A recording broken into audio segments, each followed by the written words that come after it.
My name is Peyton, 32 years old, formerly a financial analyst in New York, and the only name in my family that was never spoken with pride. That evening, I stood in the corner of the room, surrounded by glittering crystal lights and the clinking of wine glasses, echoing like the breath of high society. Granger Equity's fundraising gala was being held at a five-star hotel in the heart of Manhattan, where every gaze was fixed on my brother, Brandon, who had just been appointed chief financial officer. He raised his glass, smiled into the microphone and said loud enough for even the servers to hear, "Peyton once begged me for a job. She's good for nothing, except clinging to power." The room burst into laughter. But then a man walked straight onto the stage, leaned in and whispered something in his ear. "Sir, you need to step down. The new board member just arrived and she's your sister. Have you ever been publicly humiliated by your own family? If you have, share your thoughts in the comments. Tap like if you believe silence is not weakness. And don't forget to follow this channel, because the story I'm about to tell you is unlike anything you've ever heard. I was born in a small town in Ohio, where every road led to the same coffee shop, and any dream bigger than the horizon was called delusion. My family lived in a gray-blue 3-bedroom house with a white picket fence and a backyard my father once said he'd fill with lavender for my mother. But he never got to do that. He died of a heart attack on his way home from work when I was 13. His death was the first storm that ripped everything off course. From that moment, my mother seemed to drift between memory and reality. She didn't cry, didn't scream, didn't hold me like other mothers might. She quietly packed up my father's things, folded his clothes into boxes, placed a photo of him smiling on the mantel, then turned to Brandon, who was 16 at the time, and said, "You're the only man left in the house now." And just like that, Brandon was granted every privilege he wanted. When he skipped school, my mom said, "He's grieving." When he broke the neighbor's window, she insisted, "He's trying to cope with the pain." When Brandon got suspended for fighting, she made his favorite stew and told me, "You need to be gentle with your brother. He's more fragile than you think." I obeyed. I always obeyed. I got good grades, did my homework on time, washed the dishes, cooked meals, walked the dog, and worked part-time at a bookstore every weekend. Teachers called me a model student. Neighbors said I was a polite young girl. But in that house, I was just a shadow moving between waves of indulgence aimed at Brandon. When I got into the state university on a full scholarship, my mother only said, "That's good. But you're not planning to move far, are you? Brandon's thinking about community college nearby. You two could commute together." Brandon, who had failed to get into college twice, hadn't even applied again. He was sprawled on the couch playing video games, munching on cookies I baked. I said nothing. Not when my mother used the life insurance money from my father, money that should have been split evenly between us, to buy Brandon a brand new pickup truck, to motivate him to start fresh. Not when she called asking me to send money home every month to help with her medication, even though Brandon was still living at home, not working, yet somehow always had new shoes, new watches. I moved to New York right after graduating. No one saw me off at the bus station. I dragged my suitcase along the side of the highway in a thin layer of November snow, telling myself that if I slipped right there, no one would even call for help. But I didn't slip. I walked straight. I rented a dingy room in Brooklyn, waited tables at night, tutored high school students on weekends, and attended MBA classes during the day. There were no spring breaks, no fancy dinners, no full nights of sleep. But I had a goal. And I clung to it like a drowning woman clings to driftwood. Every time I felt too tired to keep my eyes open in class, I remembered the family dinners where Brandon bragged about his new phone bought from private investments. I remembered my mom telling the neighbor, "My daughter works somewhere. Something with numbers and data. She's good at putting up with stuff, that's for sure." I didn't reply. I just kept sending money. Every month. Like clockwork. Even though I knew it wasn't going to medication or bills. It was so Brandon could drink from crystal glasses in the house I once scrubbed on my knees. When I graduated top of my MBA class, I didn't call home. I sent my mother a simple card. "I've graduated. If Dad were still here, I believe he'd be smiling." She never responded. Brandon, on the other hand, posted on social media, "Some people think a degree means everything. But they'll still come crawling back to family." I never crawled.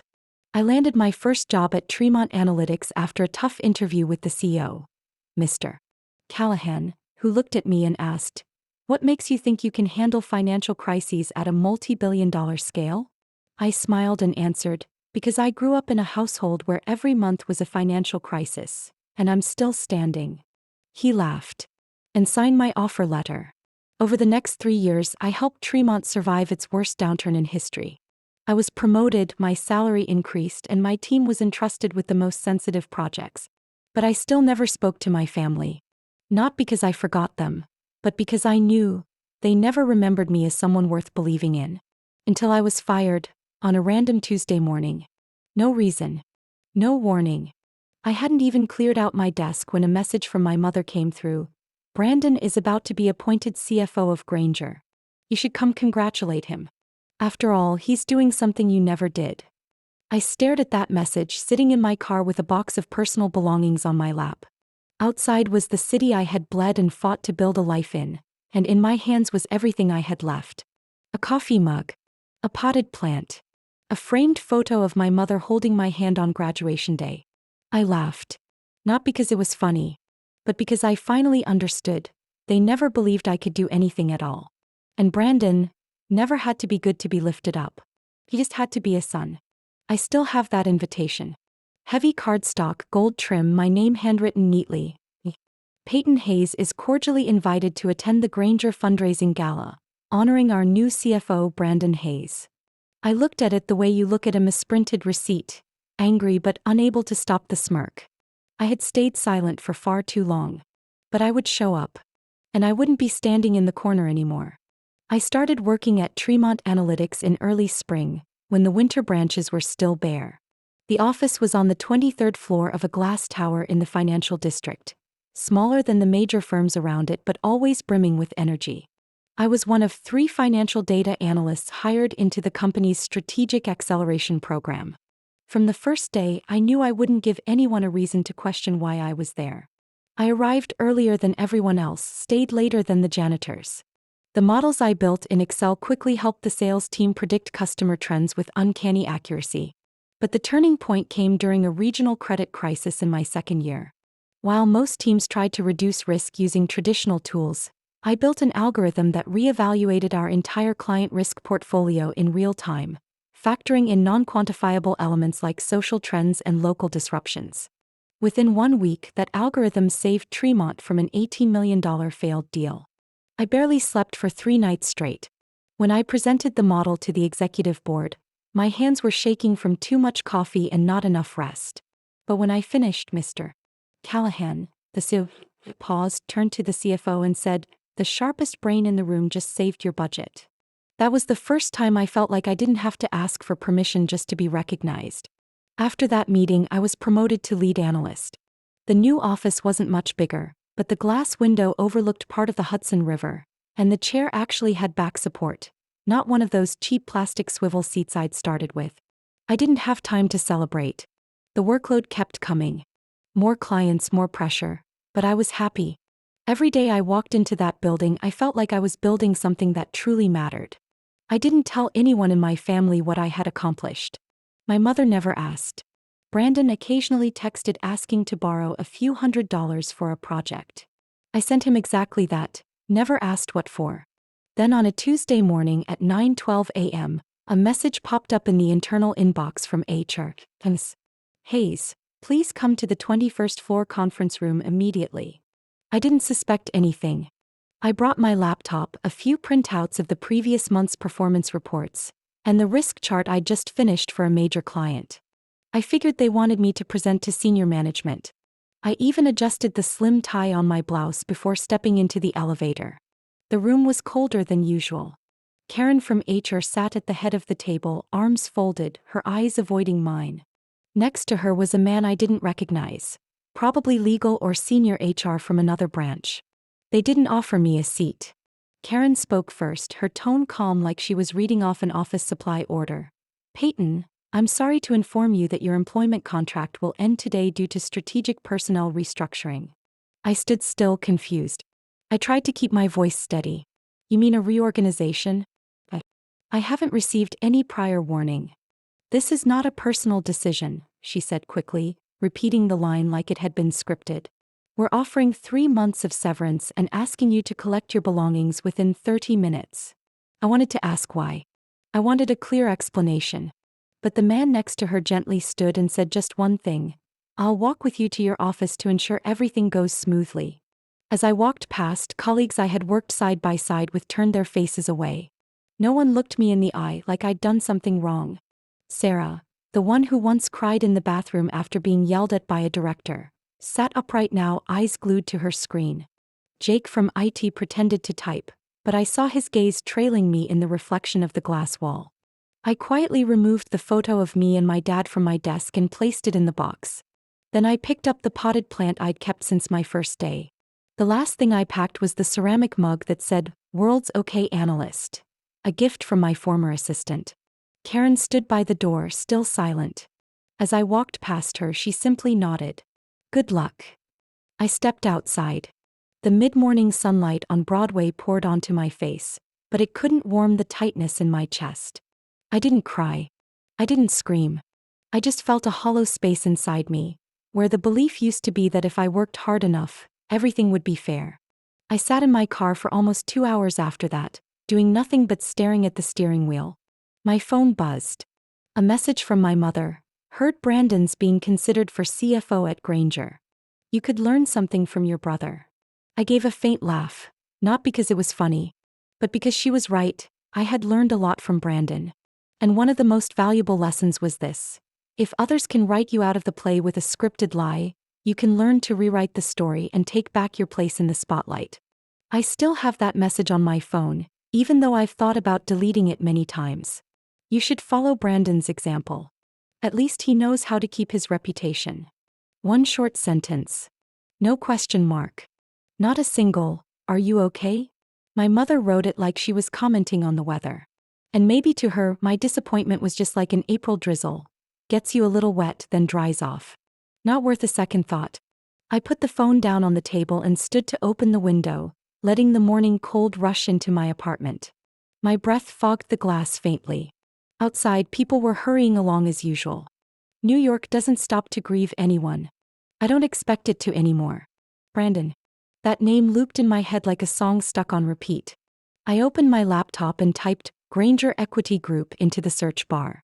The website loaded with the bland colors of old-school success: white, gray, navy blue. In the executive leadership section, Brandon's face appeared right beside the CEO. "Incoming CFO Brandon Hayes," the caption read. I zoomed in on the photo. He still had that same smug half-smile, hair slicked back neatly, light gray suit, red tie. To outsiders, he probably looked like a man at the peak of his career. But I knew better than anyone. Brandon was good at one thing: hiding and twisting stories to serve himself. I walked to the kitchen, poured a glass of cold water, my hands still trembling slightly.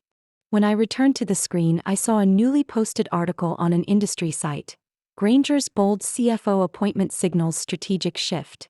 In the article, Grainger's CEO was quoted saying Brandon had deep knowledge of data modeling and AI-based growth strategies. I laughed out loud. Brandon couldn't tell the difference between regression algorithms and pie charts. I was the one who rewrote his first presentation when he got invited to speak at the State Finance Summit. He called me at 2 a.m, mumbling that he didn't understand how to explain the forecasting model, then ended with, "You're free anyway, just help me out a bit." Not long after that, my mother bragged to the neighbors that Brandon was the tech brain of the family. I sat back down and reopened my mother's text. After the first line was another: "Don't do anything reckless. Grainger's a huge opportunity for Brandon. Don't ruin it." Ruin it? I sat up straight, my heart pounding as I realized she was warning me. Directly. No hinting. She already knew something. Or worse, she had helped make it happen. I pulled up the archived emails in my personal account and found the termination notice from Tremont. The reason was still listed vaguely as due to internal restructuring and personnel adjustment. I had believed them. I hadn't thought twice. But when I checked the date, there was something strange. 3 days before I was called into that conference room and lost my job, Brandon had posted a photo on his social media with one of Tremont's top strategic partners, Mr. Jared Quinn. The two of them stood on a golf course in Connecticut, grinning with wine glasses in hand. I had worked with Jared. He never said more than 3 words to me, but he was one of the loudest voices in executive hiring decisions. In the caption, Brandon wrote, Always a pleasure to exchange vision with great minds. I froze. I didn't have proof. But sometimes something stronger than proof kicks in: instinct. And mine had never been wrong in 10 years of reading datasets. I could see patterns. I could recognize rhythms. I could spot the subtle repetition in how people justify injustice. I remembered a video call with my mother last month, when I accidentally mentioned that the CEO of Tremont had once come to my office personally to thank me. She went quiet for a moment, then said, "Well, I guess he liked you. But don't get any illusions. Anyone can be replaced at work." That day I thought she was just being practical. But now I realize she didn't want me to feel more deserving than Brandon. My phone rang. It was an unknown number with an Ohio area code. I hesitated for a few seconds, then answered. Her voice came through dry and sharp, just like I remembered. "I heard you still haven't found a new job." I said nothing. She continued, "Brandon just got invited to speak at the Regional Finance Summit. You should congratulate him instead of staying so silent. Do you even know why I got fired?" She paused for a second. "They said you manipulated the project data and created risk for the company." I closed my eyes, gripping the phone tightly. "And you believe that?" "I have no reason not to, Peyton. If you were innocent, why would they let you go?" I gave a soft laugh, the kind that only comes when you feel the knife sink in deep from someone you thought wouldn't twist it. "You know," I said quietly, "I used to think that if I stayed successful long enough, you'd finally see me. But maybe you never wanted to look." I hung up before she could respond. Then I stood, walked to the window, and looked out over the city as the lights started to flicker on.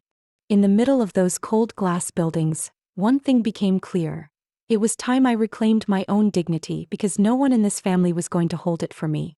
I don't remember exactly why I was still awake that night. Maybe because I had just submitted my 18th job application in 2 weeks without a single reply. Maybe because I couldn't sleep when everything was quiet, and the only sound left was my own echo in a dark apartment. I sat at the kitchen table, tapping my fingers against a cold cup of tea, staring at a financial spreadsheet I had built 3 months ago that now served no purpose at all. When the phone rang, I thought it was a recruiter. But the number had no name and came from an unfamiliar area code. I almost ignored it, but something pushed me to pick it up. "Hello." A woman's voice came through, low and clear, like she was calling from an office paneled in mahogany, surrounded by neatly stacked files.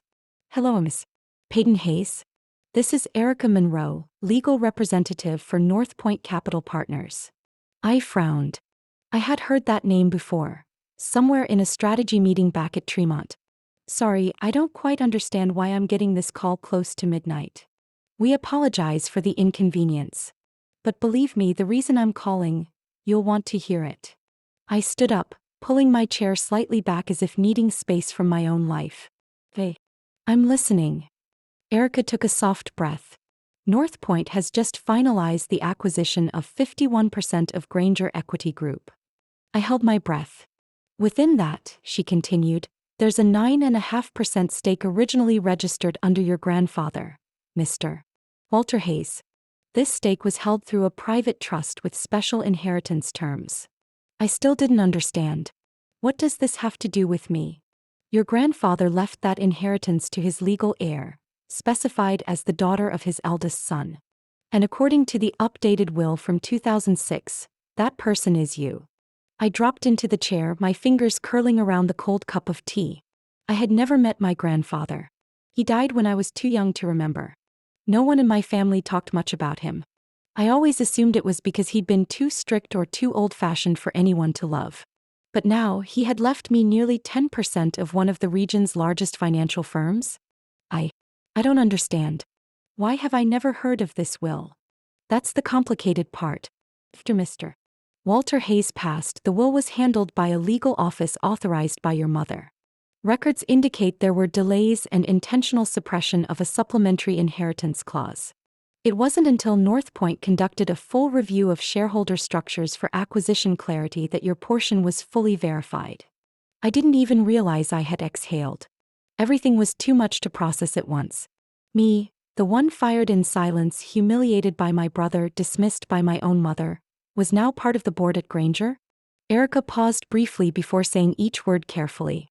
"You are one of 5 nominees for the upcoming non-executive board appointments. If you agree, North Point will provide full legal support to establish your shareholder rights and governance role. I looked down at my hands, veins raised, faint calluses from years of typing, writing reports, adjusting models. I wasn't born with a fortune. I only ever had myself. But my grandfather, a man I never knew, trusted me enough to leave a legacy that even my mother never spoke of. I need some time, I said, my voice rough. I understand.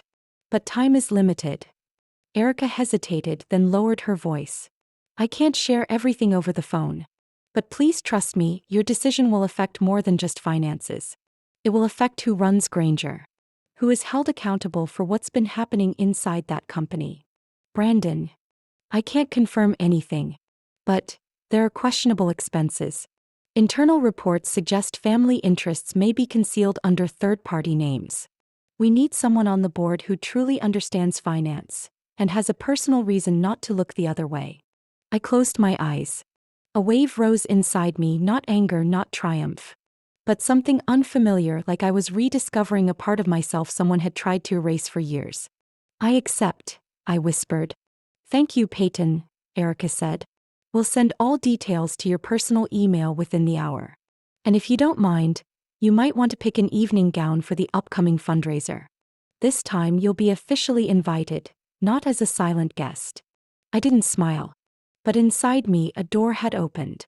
Not one that led to power or prestige, but one that led back to myself, to the woman they thought had been written off the board. But the board now had a new piece. And that piece bore my name.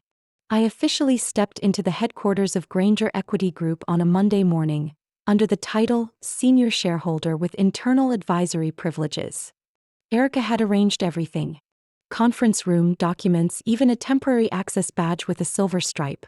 The sign that I now had more access than people expected. Brandon wasn't there that day. He was off at a string of conferences on the West Coast, where he liked to boast he was expanding strategic investment networks. Meanwhile, I sat in a sprawling room lit by filtered sunlight through wooden blinds, flipping through internal financial reports from Granger's accounting department. It didn't take long to spot the first cracks. In the expense reports under the RD Project Group, a fund of over $6 million allocated for developing a new market forecasting algorithm, there was a series of recurring monthly transactions. A regular payment of $58,500 was being transferred to a company called Altura Consulting LLC. It sounded like a legitimate name, if not for the strange fact that there were no activity reports, no employee records, and most importantly, no deliverables attached to it in the internal project management system. I traced the company's registered address. It was a mailbox in Wilmington, Delaware. No real office. No landline. I looked up the tax ID number. The listed owner of the company was a name I never expected to see, Lena Marwick. I stared at the name like it had just stepped out of an old nightmare. Lena, Brandon's ex-girlfriend, the one my mother used to praise endlessly.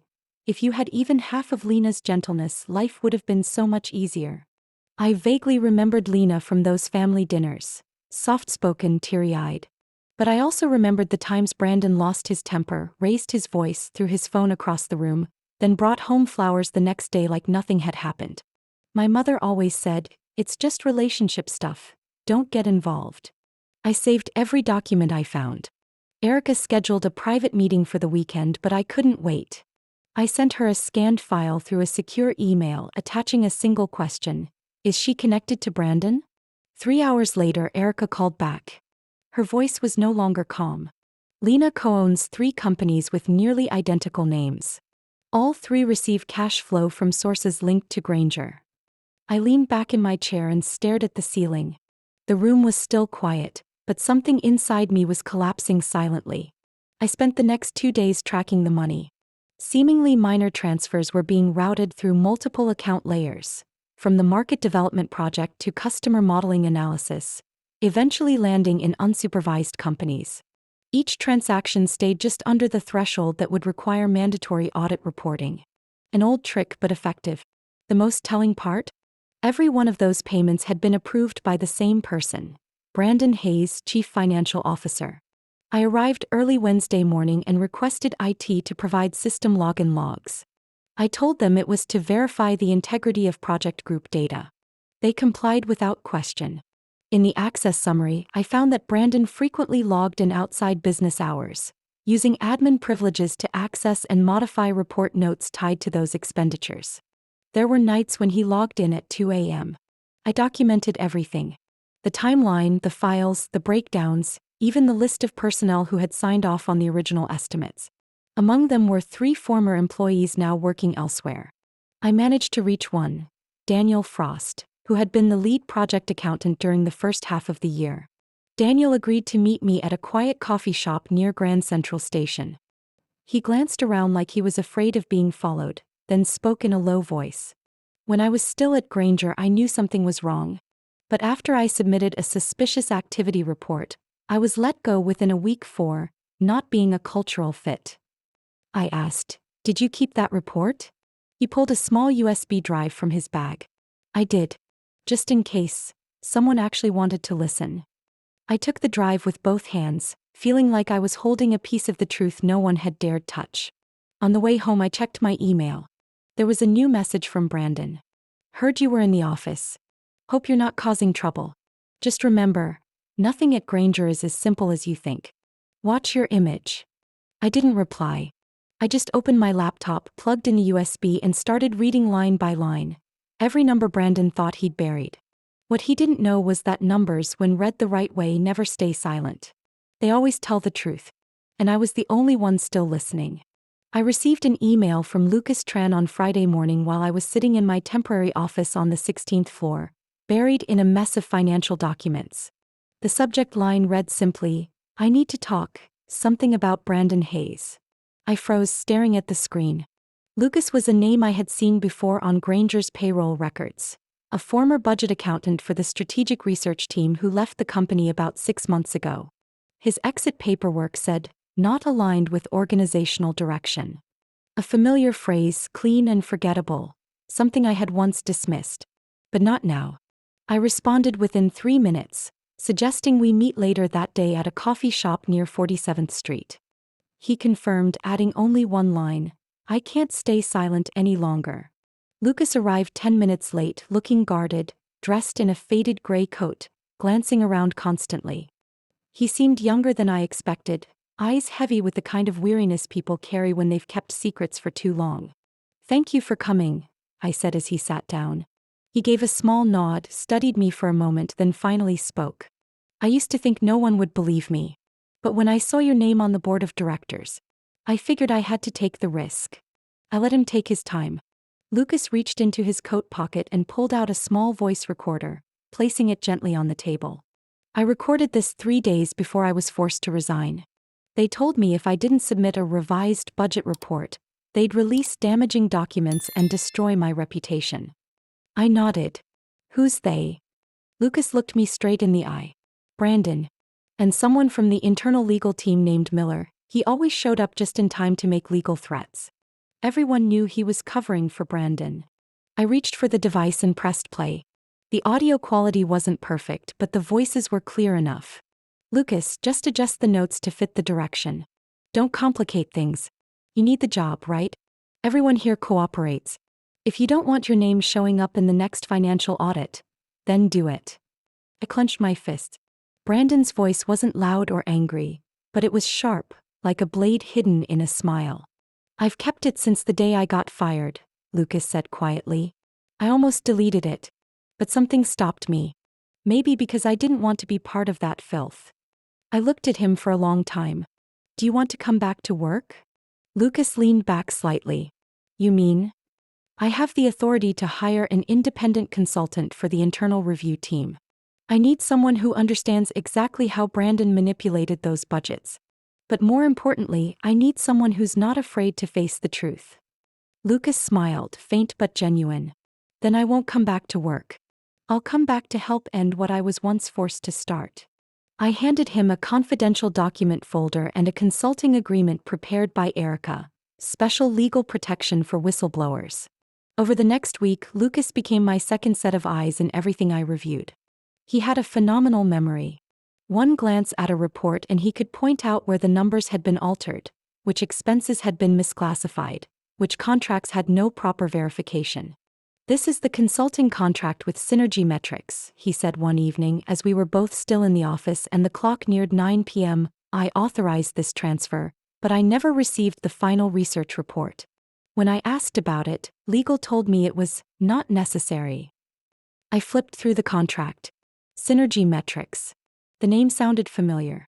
Lucas added, "That company registered under the same IP address as Altura Consulting, the one you mentioned before." I looked at him, a chill creeping over me. "Brandon didn't just use a shell company," I whispered. "He built an entire laundering network." Lucas nodded, then lowered his voice.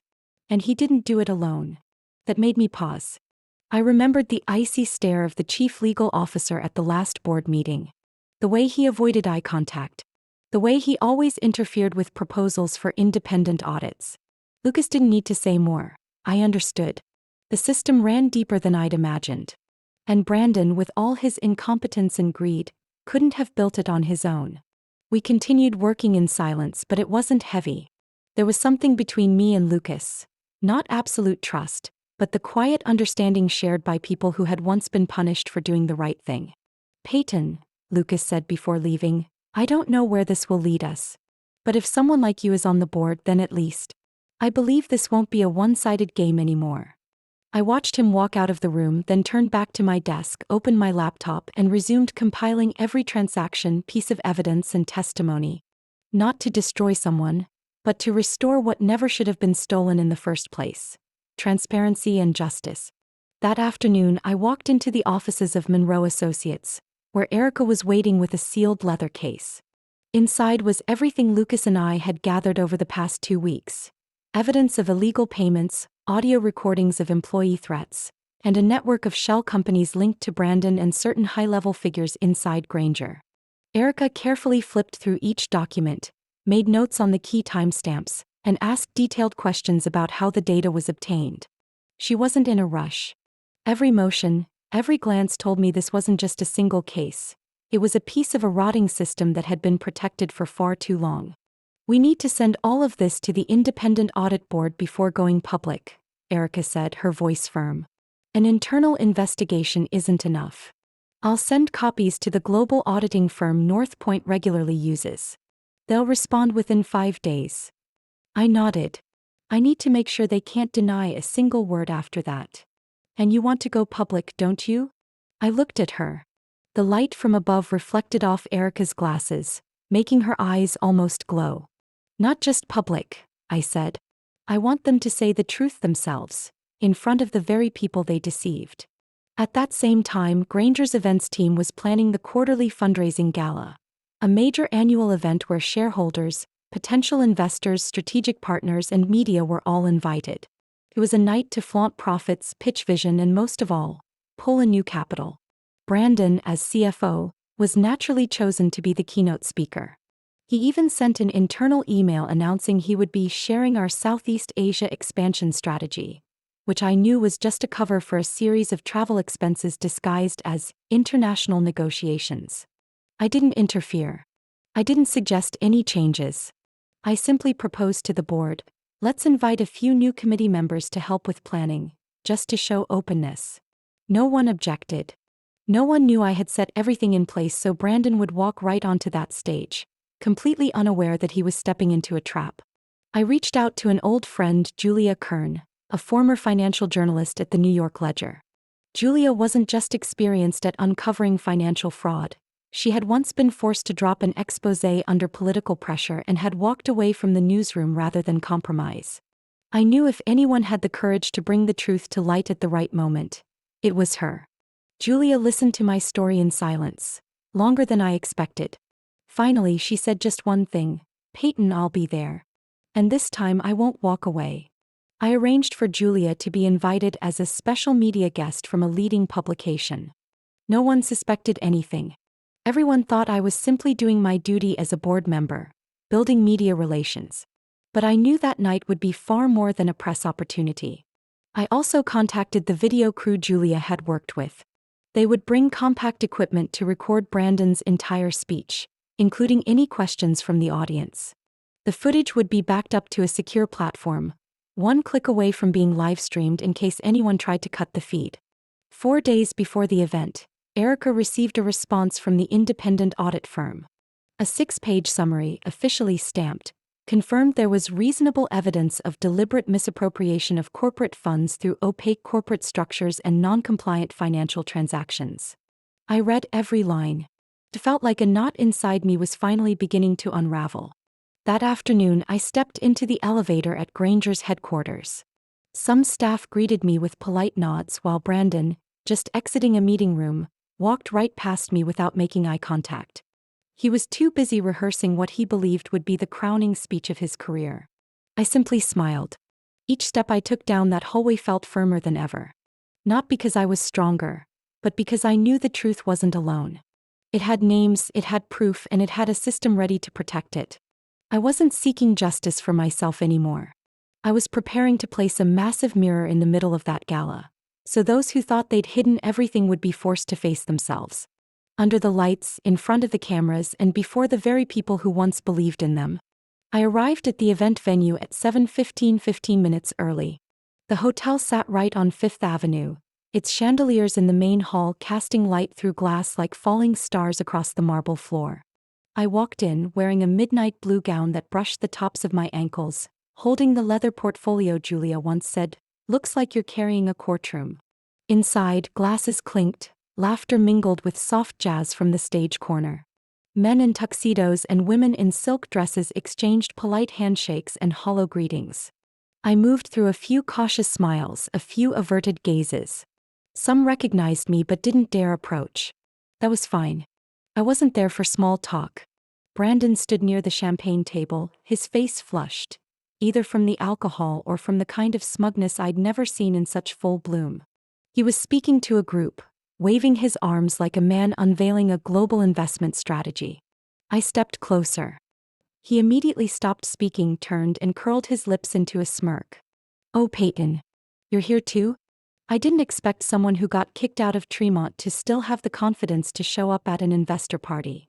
A man standing behind him chuckled. Brandon didn't miss a beat, raising his glass as if to toast someone's failure.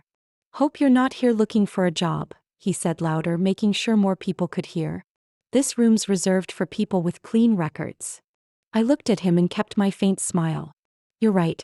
Plenty of folks here do look clean, at least on the surface."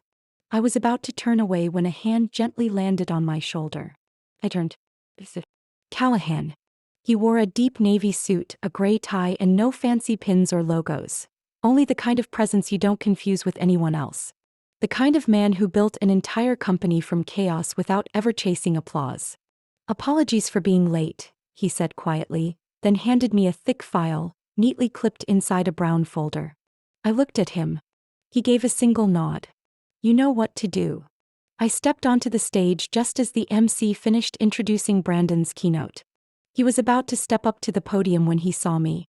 He raised his eyebrows but didn't stop me. I took the microphone. Instead of a speech about beautiful future plans, I said, "I think it's time we take a hard look at the truth in front of us." The room went still. The music stopped as if someone had signaled from behind the curtain. I gave a subtle nod toward Julia, who was standing near the projection system. The large screen behind me lit up. The first slide appeared. Independent Financial Investigation Report, Grainger Equity Group, June. I turned slightly, my voice steady. In the past 18 months, nearly $4.3 million were redirected from project funds under the label of consulting contracts. These contracts were signed by CFO Brandon Hayes, with companies that have no deliverables, no staff, and no real financial operations. I flipped to the next page. A list of company names appeared. Altura Consulting, Synergy Metrics, Bluebeam Partners. Beneath each name was a registered address, receiving account information, and operating personnel. One of these companies is registered under the name Lena Marwick, former girlfriend of Mr. Brandon Hayes. The other two use addresses and payment channels linked to the same offshore account in the Cayman Islands. A few murmurs rippled through the room.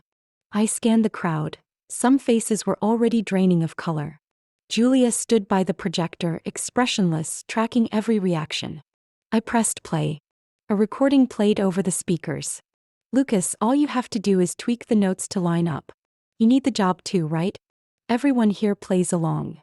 I stopped the clip after that line, then faced the room again. That recording is from a conversation between Brandon Hayes and Lucas Tran, a former project accountant. Lucas is now working with us under independent consultant protection and is legally safeguarded. Some people began glancing around like they were looking for an escape route. I stepped to the side of the podium and pulled out one final sheet from the folder. I looked at Brandon standing below, his face red, whether from rage or fear I couldn't tell. This is the formal termination of Brandon Hayes, signed unanimously by the board of directors, effective today. Charges are being forwarded to financial and federal investigative authorities for further action. I looked Brandon straight in the eye. My voice wasn't angry anymore. Just final. You didn't just betray this company. You betrayed the trust of every person in this room, people who invested real money, real sweat, and real hope. Brandon didn't move. It was as if he couldn't believe this was really happening. My mother sat in the second row, clutching her purse. She wasn't crying. She didn't speak up. Just silence. It was the first time I'd seen her like that. I placed the paper on the podium and turned to walk down. No applause. No sound at all. But in that silence I knew I had been heard. And no one could silence me again. 3 days after the gala, Brandon was arrested at his home in Connecticut while packing for a flight to Canada. The story made front-page news in 2 of the country's major financial papers. Federal police and the Securities Commission had been tracking his transfers long before I brought it into the light. But it was the audio file, along with the documents I'd submitted to the international audit firm, that completed the chain. I wasn't there when they took Brandon out of his house. I didn't watch the footage that aired hours later on national news. Lucas texted me, "It's starting." I only replied, "Yeah. But I need to focus on something else now." On a quiet midweek afternoon, I returned to Granger's office as an official board member. No more temporary badge, no more interim title. The plaque outside the new office door read, "Peyton Hayes, Director of Strategic Development and Organizational Integrity." I had chosen the title myself. Some board members were surprised I didn't go for something traditional like Vice President or Chief Financial Officer. I explained simply, titles don't matter as much as the work behind them. And what Granger needs now is a new direction, clear, transparent, and uncompromising. I started with a full review of the internal hiring process. The old system was built around internal referral preference, which in practice meant hiring friends, family, alumni, or people who knew how to play the game. I spent a week with the HR department building a new system from the ground up. Public job postings, anonymous first-round interviews, data-based assessments, and most importantly, cross-team checks before final hiring decisions. Some people resisted, especially senior managers who were used to shortcuts. I listened to all of them, took notes on every word. But in the end, I didn't budge. I was once turned down for a role just because I didn't have an industry connection. If there's someone out there with real talent who's never been invited to the table, then we're the ones missing out, not them. A few weeks later, the results of the first recruitment cycle under the new system were announced. 2 candidates stood out among hundreds. One was a young woman from Guatemala, just finishing her master's in data analytics, rejected by 3 other firms for lack of experience at major institutions. The other was a veteran who had served overseas and shifted into finance after returning home. I invited them both to my office. Not to celebrate, but to listen. "We're not going to talk about gratitude," I told them. "I just want to know. If Granger is the first place that treated you fairly, what do we need to do to make sure it's not the last?" The young woman hesitated for a moment, then said, "I don't need anyone to cut me slack. I just need someone to see me the right way." I didn't respond right away because my throat tightened unexpectedly. In her eyes, I saw my younger self, full of drive, constantly forced to bow. A few days later, I submitted a proposal to the board to establish a scholarship fund called the Lumen Grant for Women in Finance, designed for young women pursuing finance careers but facing economic, social, or personal barriers. I chose the name Lumen because it means light. Not flashy light. Steady light. The kind that shows the way. Erica helped me finalize the legal documents. Julia handled the media connections to help spread the message. And Lucas quietly drafted the technical evaluation criteria for the scholarship, because he said, Don't let anyone use fancy words to justify bias. While I was preparing for the fund's launch, an unmarked envelope appeared on my desk that Monday morning. I opened it. Inside was a handwritten letter. The handwriting was familiar. It was from my mother. Just one page. No flowery words. No tear stains. But enough to tell me she was no longer the same woman. Peyton, I used to think protecting Brandon was all I had left after your father passed. I didn't realize that in holding on to a lost child, I was pushing the other one out of my life. I'm not asking for forgiveness. I just want you to know I see you now. Clearer than I ever have. I folded the letter and placed it in the drawer. Not out of anger, but because I needed time. Forgiveness can't be rushed. I'm no longer the girl who tried to understand others while bleeding inside. I'm someone who knows how to protect the peace I've fought to reclaim. I got up and walked out of the office, letting the midday sun spill into the marble hallway. My footsteps no longer faded into silence. Each echo on the floor was a reminder that I was exactly where I needed to be. No longer living to be accepted, but living to create something meaningful for those who were never accepted just like I once was. That morning the sky was clear, the October air crisp and cool enough to crack the window open. Sunlight streamed through the glass, stretching across the soft gray carpet and the walnut desk I had replaced the week before. Everything in the new office was simple but warm. An abstract painting hung on the wall. A few small plants lined the windowsill. And on the desk, right at the center, stood an old photo of me and my father on my high school graduation day. I was reviewing the summary of proposals for the next scholarship round when a soft knock broke the quiet. I looked up. A young woman, maybe 22, walked in wearing a neat white blouse and a knee-length skirt. She looked a bit nervous, standing near the door with an envelope and a small notebook in hand. "Hi, Miss Peyton. I'm sorry if I'm interrupting. My name's Natalie Sanders. I'm the first recipient of the Lumen Scholarship this year." I sat up straighter and set the papers aside. Her face lit up as she spoke, but her eyes held that unmistakable uncertainty of someone not used to being recognized. "Hi, Natalie. You're right on time. I've been hoping to meet you." Natalie took a small step forward and handed me the envelope. I wrote a little thank you note, but I also wanted to say it in person, if I'm brave enough. I took the envelope but didn't open it yet. "Thank you. But you don't need to be brave to talk to me. You already were, just by applying and believing you're worthy." Natalie smiled shyly, her gaze still a little unsure.